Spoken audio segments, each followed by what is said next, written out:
The Chronicles of Narnia, The Magician's Nephew by C.S. Lewis. Chapter 3, The Wood Between the Worlds.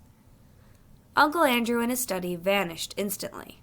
Then, for a moment, everything became muddled. The next thing Diggory knew was that there was a soft green light coming down on him from above, and darkness below. He didn't seem to be standing on anything, or sitting, or lying. Nothing appeared to be touching him. "I believe I'm in water," said Diggory. Or underwater. This frightened him for a second, but almost at once he could feel that he was rushing upwards.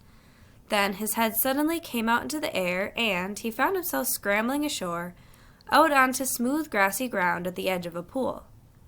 As he rose to his feet, he noticed that he was neither dripping nor panting for breath as anyone would expect after being underwater. His clothes were perfectly dry. He was standing by the edge of a small pool, not more than 10 feet from side to side in a wood. The trees grew close together, and they were so leafy that he could get no glimpse of the sky. All the light was green light that came through the leaves, but there must have been a very strong sun overhead, for this green daylight was bright and warm. It was the quietest wood you could possibly imagine. There were no birds, no insects, no animals, and no wind. You could almost feel the trees growing. The pool he had just got out of was not the only pool. There were dozens of others. A pool every few yards as far as his eyes could reach. You could almost feel the trees drinking the water up with their roots. This wood was very much alive. When he tried to describe it afterwards, Diggory always said, it was a rich place, as rich as plum cake. The strangest thing was that, almost before he looked about him, Diggory had half forgotten how he had come there. At any rate, he was certainly not thinking about Polly or Uncle Andrew or even his mother. He was not in the least frightened or excited or curious. If anyone had asked him, "Where did you come from?" he would probably have said, "I've always been here." That's what it felt like, as if one had always been in that place and had never been bored, although nothing had ever happened. As he said long afterwards, it's not the sort of place where things happen. The trees go on growing, that's all. After Diggory had looked at the wood for a long time, he noticed that there was a girl lying on her back at the foot of a tree a few yards away. Her eyes were nearly shut, but not quite, as if she were just between sleeping and waking. So he looked at her for a long time and said nothing. And at last she opened her eyes and looked at him for a long time, and she also said nothing. Then she spoke, in a dreamy, contented sort of voice. "I think I've seen you before," she said. "I rather think so, too," said Diggory. "Have you been lying here long?" "Oh, always," said the girl. "At least, I don't know, a very long time." "So have I," said Diggory. "No, you haven't," said she. "I've just seen you come out of that pool." "Yes, I suppose I did," said Diggory with a puzzled air. "I'd forgotten." Then for quite a long time neither said any more. "Look here," said the girl presently. "I wonder, did we ever really meet before? I had a sort of idea, a sort of picture in my head of a boy and a girl, like us, living somewhere quite different, and doing all sorts of things. Perhaps it was only a dream." "I've had that same dream, I think," said Diggory, "about a boy and a girl living next door, and about something about crawling among rafters. I remember the girl had a dirty face." "Aren't you getting it mixed? In my dream it was the boy who had the dirty face." "I can't remember the boy's face," said Diggory, and then added, "Hullo, what's that?" "Why, it's a guinea pig," said the girl. And it was, a fat guinea pig nosing about in the grass. But round the middle of the guinea pig there ran a tape, and tied on to it by the tape was a bright yellow ring. "Look, look," cried Diggory, "the ring! And look, you've got one on your finger, and so have I." The girl now sat up, really interested at last. They stared very hard at one another, trying to remember. And then, at exactly the same moment, she shouted out, "Mr. Ketterly," and he shouted out, "Uncle Andrew," and they knew who they were and began to remember the whole story. And after a few minutes' hard talking, they got it straight. Diggory explained how beastly Uncle Andrew had been. "What do we do now?" said Polly. "Take the guinea pig and go home?" "There's no hurry," said Diggory with a huge yawn. "I think there is," said Polly. "This place is too quiet. It's so dreamy. You're almost asleep. If we once give in to it, we shall just lie down and drowse forever and ever." "It's very nice here," said Diggory. "Yes, it is," said Polly. "But we've got to get back." She stood up and began to go cautiously towards the guinea pig, but then she changed her mind. "We might as well leave the guinea pig," she said. "It's perfectly happy here, and your uncle will only do something horrid to it if we take it home." "I bet he would," answered Diggory. "Look at the way he treated us. By the way, how do we get home?" "Go back into the pool, I expect." They came and stood together at the edge, looking down into the smooth water. It was a full reflection of the green, leafy branches. They made it look very deep. "We haven't any bathing things," said Polly. "We shan't need them, silly," said Diggory. "We're going in with our clothes on. Don't you remember it didn't wet us on the way up?" "Can't you swim?" "A bit. Can you?" "Well, not much." "I don't think we shall need to swim," said Diggory. "We want to go down, don't we?" Neither of them much liked the idea of jumping into that pool, but neither said so to the other. They took hands and 1, 2, 3, go, and jumped. There was a great splash, and of course they closed their eyes.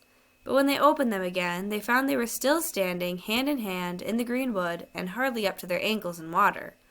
The pool was apparently only a couple of inches deep. They splashed back onto the dry ground. "What on earth's gone wrong?" said Polly in a frightened voice, but not quite so frightened as you might expect, because it is hard to feel really frightened in that wood. The place is too peaceful. "Oh, I know," said Diggory. "Of course it won't work. We're still wearing our yellow rings. They're for the outward journey, you know. The green ones take us home. We must change rings. Have you got pockets? Good. Put your yellow ring in your left. I've got 2 greens. Here's one for you." They put on their green rings and came back to the pool. But before they tried another jump, Diggory gave a long, "Oh!" "What's the matter?" said Polly. "I've just had a really wonderful idea," said Diggory. "What are all the other pools?" "How do you mean?" "Why, if we can get back to our own world by jumping into this pool, mightn't we get somewhere else by jumping into one of the others? Supposing there was a world at the bottom of every pool." "But I thought we were already in your Uncle Andrew's other world, or other place, or whatever he called it, didn't you say?" "Oh, bother Uncle Andrew," interrupted Diggory. "I don't believe he knows anything about it. He never had the pluck to come here himself. He only talked of one other world. But suppose there were dozens." "You mean this wood might be only one of them?" "No, I don't believe this wood is a world at all. I think it's just a sort of in-between place." Polly looked puzzled. "Don't you see?" said Diggory. "No, do listen. Think of our tunnel under the slates at home. It isn't a room in any of the houses. In a way, it isn't really part of any of the houses. But once you're in the tunnel, you can go along it and come into any of the houses in the row. Mightn't this wood be the same? A place that isn't in any of the worlds, but once you've found that place, you can get into them all." "Well, even if you can," began Polly, but Diggory went on as if he hadn't heard her. "And of course that explains everything," he said. "That's why it is so quiet and sleepy here. Nothing ever happens here, like at home. It's in the houses that people talk and do things and have meals. Nothing goes on in the in-between places, behind the walls and above the ceilings and under the floor, or in our own tunnel. But when you come out of our tunnel, you may find yourself in any house. I think we can get out of this place into jolly well anywhere. We don't need to jump back into the same pool we came up by, or not just yet." "The wood between the worlds," said Polly dreamily. "It sounds rather nice." "Come on," said Diggory. "Which pool shall we try?" "Look here," said Polly. "I'm not going to try any new pool till we've made sure that we can get back by the old one. We're not even sure if it'll work yet." "Yes," said Diggory, "and get caught by Uncle Andrew and have our rings taken away before we've had any fun. No thanks." "Couldn't we just go part of the way down into our own pool?" said Polly, "just to see if it works? Then if it does, we'll change rings and come up again before we're really back in Mr. Ketterly's study." "Can we go part of the way down?" "Well, it took time coming up. I suppose it'll take a little time going back." Diggory made rather a fuss about agreeing to this, but he had to in the end because Polly absolutely refused to do any exploring in new worlds until she had made sure about getting back to the old one. She was quite as brave as he about some dangers, wasps for instance, but she was not so interested in finding out things that nobody had ever heard of before, for Diggory was the sort of person who wants to know everything, and when he grew up he became the famous Professor Kirk, who comes into other books. After a good deal of arguing, they agreed to put on their green rings. "Green for safety," said Diggory, "so you can't help remembering which is which. And hold hands and jump." But as soon as they seemed to be getting back to Uncle Andrew's study, or even to their own world, Polly was to shout "change," and they would slip off their greens and put on their yellows. Diggory wanted to be the one who shouted "change," but Polly wouldn't agree. They put on the green rings, took hands, and once more shouted 1, 2, 3, go! This time it worked.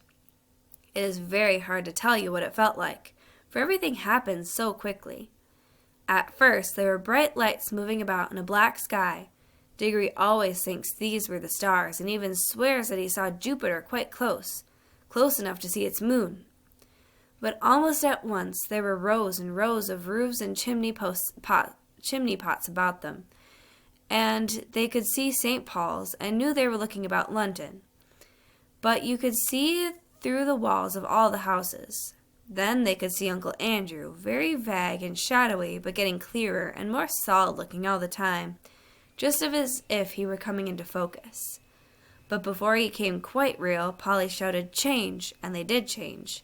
And our world faded away like a dream, and the green light above grew stronger and stronger, till their heads came out of the pool and they scrambled ashore. And there was the wood all about them, as green and bright and still as ever. The whole thing had taken less than a minute. "There," said Diggory. "That's all right. Now for the adventure. Any pool will do. Come on, let's try that one." "Stop," said Polly. "Aren't we going to mark this pool?" They stared at each other and turned quite white as they realized the dreadful thing that Diggory had just been going to do. For there were any number of pools in the wood, and the pools were all alike, and the trees were all alike, so that if they had once left behind the pool that led to our own world without making some sort of landmark, the chances would have been 100 to 1 against their ever finding it again. Diggory's hand was shaking as he opened his penknife and cut out a long strip of turf on the bank of the pool. The soil, which smelled nice, was of a rich reddish-brown and showed up well against the green. "It's a good thing one of us has some sense," said Polly. "Well, don't keep gassing about it," said Diggory. "Come along. I want to see what's in one of the other pools." And Polly gave him a pretty sharp answer, and he said something even nastier in reply. The quarrel lasted for several minutes, but it would be dull to write it all down. Let us skip on to the moment at which they stood with beating hearts and rather scared faces on the edge of the unknown pool, with their yellow rings on and held hands, and once more said 1, 2, 3, go! Splash! Once again it hadn't worked. This pool, too, appeared to be only a puddle. Instead of reaching a new world, they only got their feet wet and splashed their legs for the second time that morning. If it was a morning, it seems to always be the same time in the woods between the worlds. "Blast and botheration!" exclaimed Diggory. "What's gone wrong now? We've put our yellow rings on all right. He said yellow for the outward journey." Now the truth was that Uncle Andrew, who knew nothing about the woods between the worlds, had quite a wrong idea about the rings. The yellow ones weren't outward rings, and the green ones weren't homeward rings, at least, not in the way he thought. The stuff of which both were made had all come from the wood. The stuff in the yellow rings had the power of drawing you into the wood. It was stuff that wanted to get back to its own place, the in-between place. But the stuff in the green rings is stuff that is trying to get out of its own place, so that a green ring would take you out of the wood into a world. Uncle Andrew, you see, was working with things he did not really understand. Most magicians are. Of course, Diggory did not realize the truth quite clearly either, not till later. But when they had talked it over, they decided to try their green rings on the new pool just to see what happened. "I'm game if you are," said Polly.